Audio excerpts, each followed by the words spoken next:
khai hay cần công chữ thật đấy mình metal sạc đô nó một tỷ lên hey đủ đô kín của tin ác hộ viết thì lồm hey em mà ôm luôn em mà yeah ai em có tu tên không ai ạ mình cứ nôn sạc lậu chuan có trang cái nhìn về him dấu lậu không ạ buổi liền do các chua cắn tiệm vào lậu về hey có bị lâu như mấy cái tiếng lúc tục chua địch lô nghe vi si te ôi em xuôi tu te part xuôi tu rolling part xuôi tu te này cần en anh ạ chả đi mình thọ sạc tổ turin cần tia xin một line department po nanti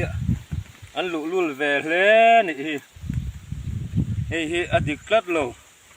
vì cuối cần invent nè lâu quá lâu ôm à cho nó rằng là mình ngày tụ sạc turin cần tụ nè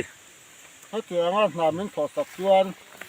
khu này tụ sang rồi cần nhìn thân năng cần lúc mà oi lâu nè rau dọc hiện mai in anh câu tu te thể lúa cái tiếng lúc tục chưa địch lâu em ấy tiếng thì chuan tu na an metal sa black top chin poi avai hian ani ti achiang ta le mai avai hian hi tu na vai sam atanga an black top chin ang hi avaya an thuam thale lo ni chuan fur khat po dai lo ti chiang sa ani tu na hian vai sa village council president te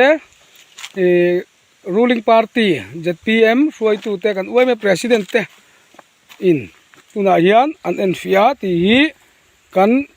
PMGS uai luang bol tu vai sam kong black topping tuna hian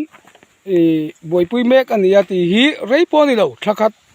vel ania ti hian adin mun chu ani